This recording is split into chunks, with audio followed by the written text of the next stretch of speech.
안녕하세요. 역사 초보도 할 수 있는 세계사 기초 공부 30번째 시간을 시작하겠습니다.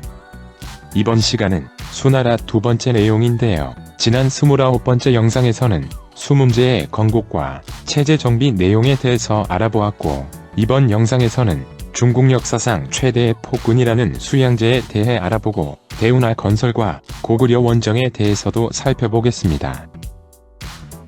이번 시간의 핵심 개념은 대운하 건설 이유와 수나라 멸망 원인입니다. 지난 영상에서 아버지 수문제를 살해하고 황제 위에 올랐고, 중국 역사상 최대의 폭군이라 평가받는 수나라 2대 황제 양제에 대해서 알아보겠습니다. 먼저 양제라는 말에서 양이라는 글자는 불태울 양자인데, 불태워 없애버린다, 여자를 좋아하고 예를 멀리한다와 하늘을 거스르고 백성들을 해친다는 뜻을 가지고 있다고 하니 양제에 대한 후대의 역사적 평가를 짐작할 수 있습니다. 수양제는 문제의 둘째 아들로 이름은 양광인데, 원래 황태자였던 형 양용이 아내인 황태자비가 죽었는데도 전혀 개의치 않고 사치와 방종을 일삼다가 금욕적인 어머니 문헌황후의 눈밖에 나게 되어 황태자에서 폐위되면서 그 뒤를 이어 황태자가 되는데, 사실은 야심이 많은 양광이 온갖 계략과 술수로 형을 모함하면서 본인은 청렴하며 효심 깊고 바른 행실을 지닌 사람으로 위장한 결과라고 합니다. 일화에는 자신의 거처로 황제가 행차할 때 나이든 여자들로만 시중을 들게 하여 자신이 여색을 멀리하는 것처럼 꾸미기도 하고, 수문제 부부와 함께 사냥을 나간 양광이 소나기를 만났는데, 시중을 들던 사람이 양광에게 비옷을 건네주자 병사들이 모두 비를 맞고 있는데 나 혼자 어찌 비를 피하겠는가 라며 비옷 입기를 거절했고, 이 말을 들은 수문제 부부가 둘째 양광은 어질고 백성을 사랑한다고 생각하도록 속였다고 합니다. 결국 장남 양용을 못 믿어 하던 어머니의 신뢰를 얻었고, 결국 문헌황후의 주장을 받아들인 수문제가 양용을 폐위하고 양광을 황태자로 삼게 되는데, 이후 수문제도 꼼짝 못했던 대단했던 어머니 문헌황후가 죽자 본색을 드러내면서 아버지로부터의 빠른 황제위 계승을 누리게 되고, 결국 선하부인 문제로 분노한 아버지를 살해하고 형 양용마저 죽이는 패륜을 저지르면서 황제 자리에 오르게 됩니다. 참고로 아버지 살해의 계기가 되었던 선하부인은 이후 수양제의 후궁으로 총애받으며 진귀비로 책봉되지만 1년 만에 29살의 나이로 병으로 죽게 됩니다. 일반적으로 세계사 수업에서 시험 출제가 많이 된다고 강조하는 황제들 중 한 사람이 이 수나라 양제입니다. 수양제의 경우는 도덕적으로도 큰 문제가 있고 백성들을 엄청나게 힘들게 한 폭군인 것은 분명한데, 아이러니하게도 백성을 괴롭힌 토목공사가 후대 중국의 발전에 큰 도움이 되었다는 평가를 받는 독특한 황제입니다. 그러면 수양제가 한 일에 대해서 알아보겠습니다. 수양제에서 꼭 기억하실 내용은 두 가지가 있는데, 첫 번째는 대운하 건설입니다. 양제는 아버지 문제를 죽이고 황제가 되자마자 감추고 있었던 본색을 드러내면서 백성을 생각하지 않고 아나무인처럼 오직 자신의 이익만을 생각하는 여러가지 일들을 저지르기 시작합니다. 먼저 엄청난 토목공사를 시작하게 되는데, 만리장성 수축과 아울러 아버지가 중지시켰던 대운하 공사 재개를 명령하게 됩니다. 또한 당시 수도장안이 아닌 로양에 동쪽 수도를 건설하게 하면서 동경이 로양과 수도장안을 연결하는 운하도 파고 그 운하를 따라 행궁 40개도 짓게 합니다. 수도 건설과 화려한 황제의 개인 정원 건축에 엄청난 인원을 동원하면서 전국에서 진귀한 석재와 목재를 수집하였고, 그 과정에 수십만 명의 백성들이 고된 노역으로 죽어감에도 불구하고 화려한 정원에서 사치스러운 연회를 즐기는 등 역사에 보기 드문 폭정을 시행하게 됩니다. 그 중에서 대운하는 아시다시피 배가 다닐 수 있도록 뱃길을 만드는 것이므로, 사람이나 물건을 실어 나르기 위한 인공수로를 만들기 위해서는 하천 바닥을 준설해서 큰 배가 지나갈 수 있는 고른 뱃길을 만들어내야 하는데, 이것은 엄청난 재정과 수많은 노동력이 필요한 대토목공사입니다. 따라서 수나라를 건국한 문제는 즉위 위에 화북과 강남을 연결하는 대운하 공사를 시도하다가 재정 문제 및 백성들의 고통을 생각하여 중지시켰는데, 양제는 이 엄청난 공사를 밀어붙이게 됩니다. 역사 기록을 참고하여 추정해보면 수양제 때의 대운하공사는 연인원 1억 5천만 명의 노동력을 동원하여 2700km의 뱃길을 뚫는 공사를 8년 만에 완성했다고 하니 백성들의 고통은 엄청났겠지만 역설적이게도 세계 역사상 보기 드문 대토목공사로 2012년에 유네스코 세계문화유산으로 지정되게 됩니다. 수양제 때 건설되기 시작한 이 대운하는 북쪽의 베이징에서 남쪽의 항저우를 남북으로 연결하는 것으로 수나라 당시에는 로양을 중심으로 영제거와 통제거, 한국 강남하 등의 구간별 이름으로 황허와 회하, 양쯔강을 연결하는 형태였습니다. 이후 원나라 때 베이징과 항저우를 직선처럼 연결하는 운하가 만들어지고 명나라 때 1794km 길이의 경항대운하로 대대적으로 정비되어 오늘날에도 사용되고 있으므로 수양제는 대단한 일을 해냈다고 긍정적인 의미로 평가할 수도 있겠지만 그렇게만 평가할 수 없는 이유는 짐작하시다시피 백성들의 피땀을 짜냈던 고통 때문입니다. 수나라가 건국한 지 얼마 되지 않아서 국가의 안정적인 토대가 부족한 이대 황제 때 엄청난 대토목공사를 한다는 것은 국가의 존망을 흔드는 위험한 일이 될 수 있다는 것을 짐작할 수 있는데 수양제는 그런 염려를 할 사람이 아니었겠지만 그래도 백성들의 큰 불만이 있다는 정도는 예상했을 텐데 왜 굳이 대운하 건설을 추진했을까요? 대운하 건설의 필요성을 긍정적인 의미로 분석해 본다면 그것은 수나라 직전 시대가 위진남북조 시대이기 때문입니다. 위진남북조 시대는 370여 년간의 분열 시대이고 특히 마지막 남북조 시대에는 북방유목민족 국가가 있었던 화북지방의 북조와 한조 광조가 계속되었던 강남지방의 남조가 서로 대립했던 시대였습니다. 중국의 첫 번째 분열 시대인 춘추 전국 시대를 통일했던 진시 황제가 이전 시대 각국의 화폐와 도량형, 문자를 통일하고 마차와 수레바퀴 폿 등을 통일시켰던 것처럼 이번 시간에 학습하는 수나라는 위진남북조를 통일한 국가이므로 오랜 기간 화북과 강남 지역으로 나뉘어 각각 발전해온 국가를 통합한 수나라 입장에서는 화북과 강남을 통합하는 통일정책 추진이 당연히 필요했을 것입니다. 화북지방은 이전 역대 국가들의 수도가 소재하는 정치 중심지로 북조 시대 역시 북방민족 왕조들이 점령하였지만 한화정책을 추진했던 북예후 문제의 러양천도 이후에는 한족 문화와 유목민족의 문화가 융합되고 있었고 강남 지역에서는 북방민족을 피해 내려온 한족류의 민들이 지배 세력으로 자리 잡으면서 벼농사 등의 강남 개발 등 경제적인 성장이 급속하게 이루어지고 있었으며 육조 문화가 성립되는 등 북방민족의 화북과 다른 정치, 경제, 문화적 흐름을 가지고 있었습니다. 즉 수나라는 이전 시대까지의 정치와 군사 중심지였던 화북지방과 위진남북조 시대의 급속한 경제개발이 이루어진 강남지방을 하나의 국가로 연결하여 중앙집권을 강화할 필요가 당연히 있었고 그런 의도에서 추진한 정책이 대운하 건설이라고 볼 수 있습니다.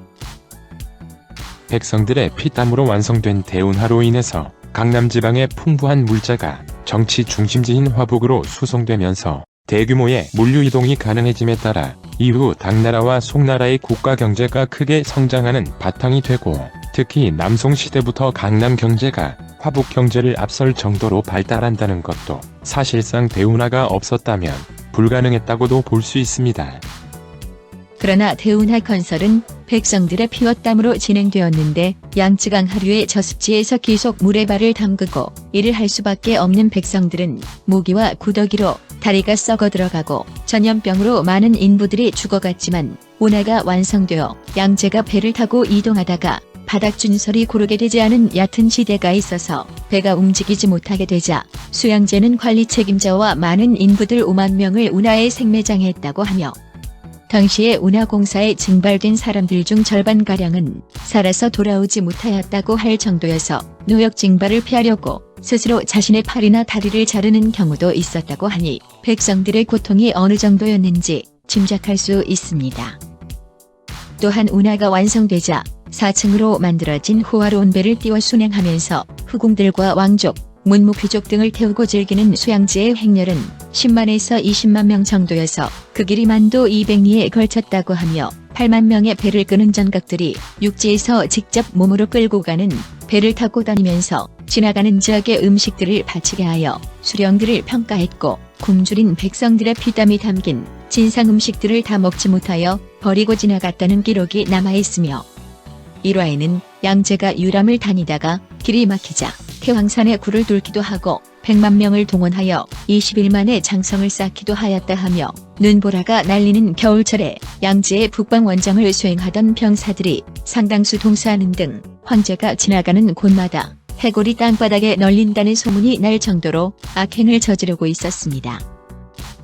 그리고 만리장성도 진시 황제 때 만들어지기 시작했다고는 하지만 당시의 장성은 사실상 관리가 안 되는 곳이 많아서 북방 민족의 침입을 막는 역할을 잘하지 못했는데, 수양제 때 벽돌을 이용한 튼튼한 장벽이 만들어지게 되고 이후 명나라 때 대대적 보수가 이루어져서 오늘날까지 연결되게 됩니다. 그러나 만리장성 수리 작업 역시 100만 명의 백성들을 동원하였고 대운하 공사에도 1500만 명이 동원되었다고 하니 항상 죽음의 공포와 기아에 허덕이고 있는 백성들의 불만은 극에 달하게 됩니다. 다음으로 수양제에 대해서 기억할 두 번째 내용은 고구려 원정입니다. 실제 수나라 멸망에 가장 큰 영향을 준 것이 바로 고구려 원정 실패인데, 이 내용은 워낙 잘 알고 계신 내용이라서 간단하게 알아보겠습니다. 이 당시에 우리나라는 삼국시대이고 특히 중국과 접해 있는 고구려는 중국의 정세와 밀접하게 관련되어 발전을 해나가게 됩니다.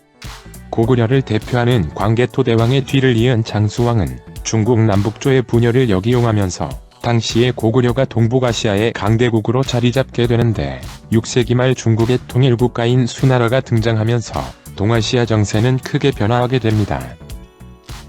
중국 통일을 달성한 수문제는 당시 몽골 초원지대의 새로운 실력자가 된 돌궐과 대립하게 되는데, 돌궐의 침입에 대비하여 장성을 축조하기도 하고 이간책으로 돌궐의 세력 약화를 시도하여 결국 6세기 말에 돌궐이 내분으로 동돌궐 서돌궐로 분열하게 되고, 수문제는 결국 대규모 원정으로 동돌궐을 내몽골 사막지대로 내쫓는데 성공하게 되면서 돌궐과의 전쟁이 끝나자 수문제는 고구려 원정에 나서게 됩니다. 돌궐에 대한 문제를 해결한 통일국가 수나라는 총 4차례에 걸쳐 고구려를 침략하는데, 수문제가 598년에 한 번, 그리고 그 뒤를 이은 수양제가 612년 이후 연속 3년간 고구려를 침략하지만 모두 실패하였고, 결국 수나라는 고구려 원정 실패에 결정타를 입어 건국한 지 38년 만에 멸망하게 됩니다. 수나라가 고구려를 쳐들어온 것은 사실 우리나라의 선제 공격이 원인이 되는데, 고구려 영양왕이 말갈 1만 명을 동원하여 유서 지역의 영주, 즉 오늘날의 요양 일대를 선제 공격하면서 분노한 수문제가 598년에 30만 명의 원정군을 파견했는데, 태풍 등으로 30만 중에서 발과하기 전멸하게 된다고 중국 측 역사서에 나오지만, 태풍이 아니라 고구려와의 실제 전투에서 대패하고 패전을 장마와 태풍으로 은폐했을 가능성이 많다고 합니다. 수문제의 뒤를 이어 황제 위에 오른 수양제는 먼저 고구려의 조공과 입조를 요구하였으나 수문제의 대군을 격파한 고구려가 당연히 중국 측 요구를 받아들이지 않았고, 화가 난 수양제는 결국 3차에 걸쳐 고구려 침략을 단행하게 됩니다.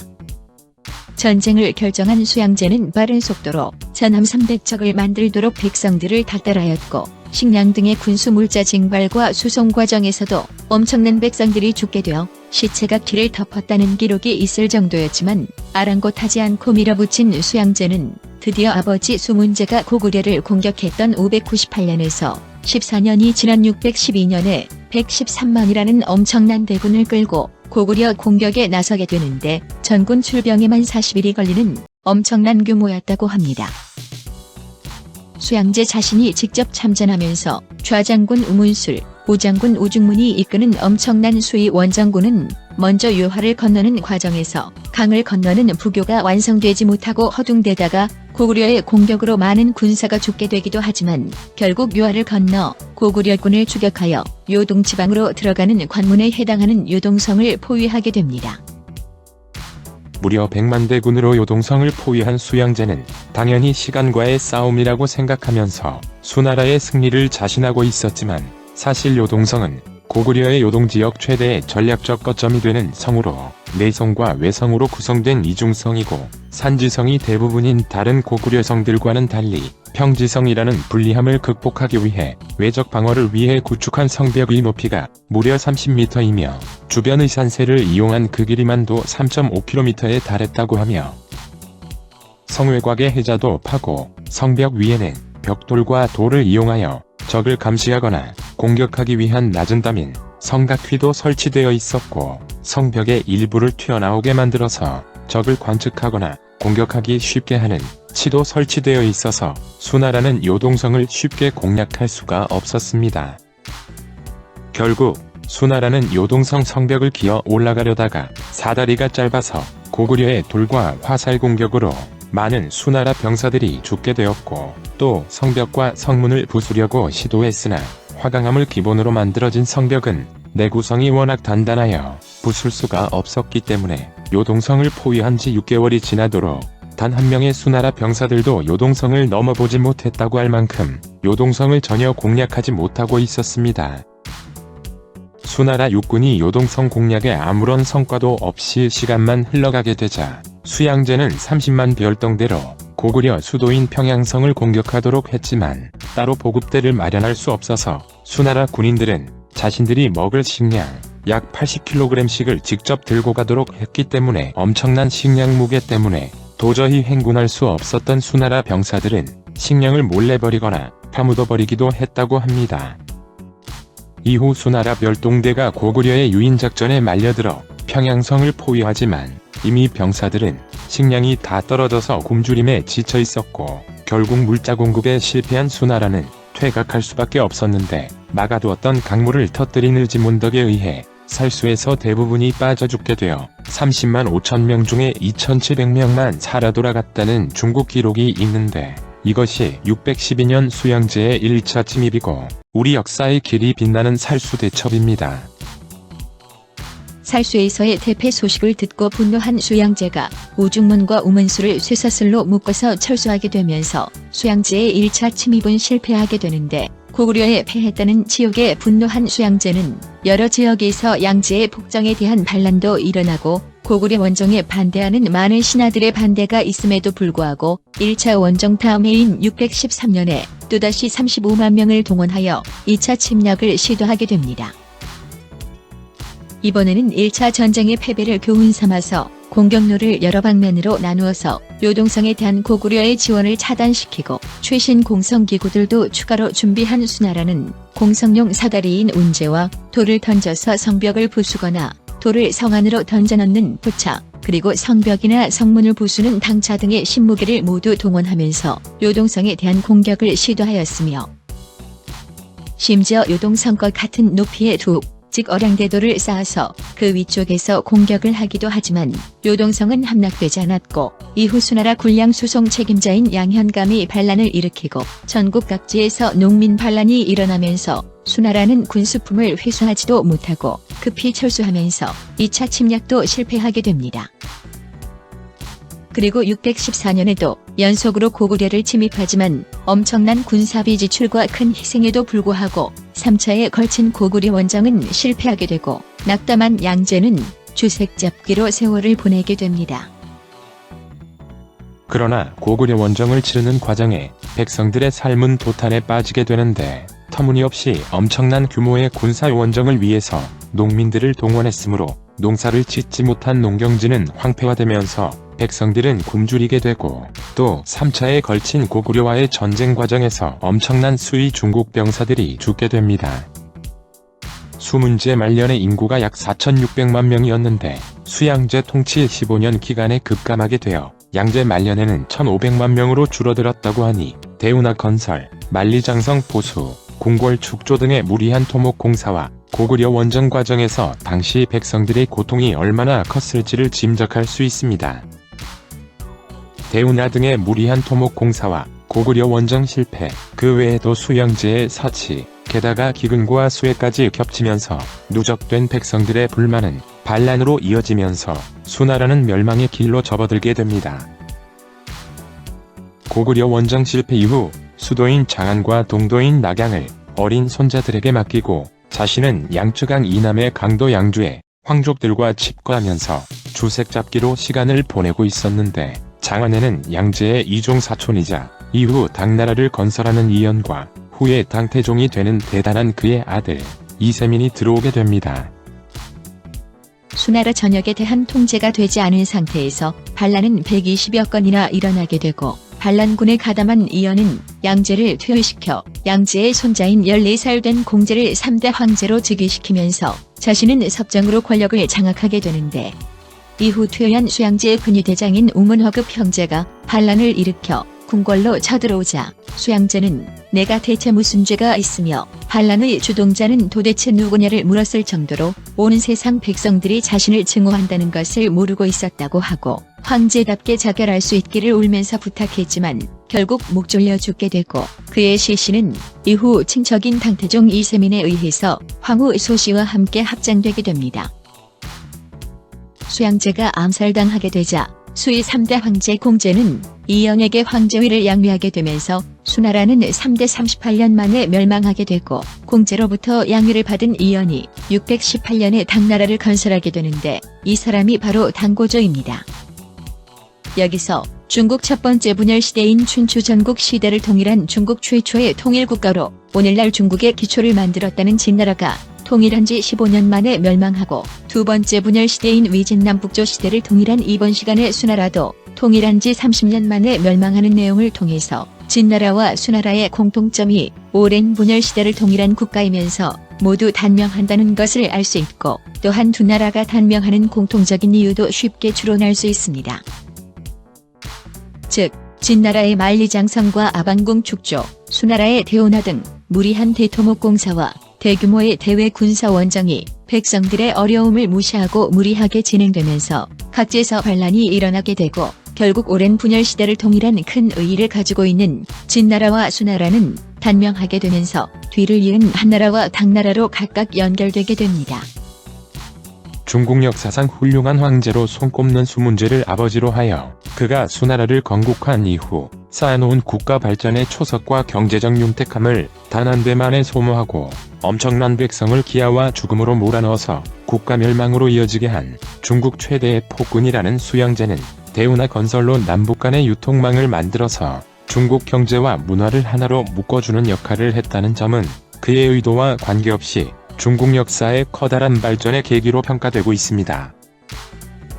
그리고 아버지와 형을 살해하고 황제가 되어 거리낄 것 없이 생활하면서 백성들이 얼마나 죽어가든지 전혀 상관하지 않고 하고 싶은 모든 일들을 해오던 수양제가 신하들의 원정 반대 주청도 무시하고 수많은 반란이 일어나고 있는 상황에서도 세 차례나 고구려 원정을 했다는 것은 자신에게 굴복하지 않는 고구려를 정말 굴복시키고 싶었던 것 같은데 결국 세 차례 모두 패배하였으니 그의 분노와 좌절감이 얼마나 컸을지를 짐작할 수 있으며 동시에 동아시아 최대의 통일제국인 수나라 문제의 공격과 고구려를 굴복시키기 위해 총력을 기울인 수양제의 세 차례의 공격을 격퇴시켜서 위진남북조의 분열을 통일한 국가라는 역사적 의의를 가지고 있는 수나라에게 막대한 국력 손실을 입힘으로써 수나라 멸망의 결정타를 날린 대단한 국가인 고구려와 우리 민족의 위대함을 다시 한번 느끼게 됩니다. 수나라에 관한 영상은 여기까지입니다. 시청하시느라 정말 수고하셨습니다. 다음 시간은 수나라를 뒤이은 당나라에 대하여 학습하시겠습니다. 대단히 감사합니다.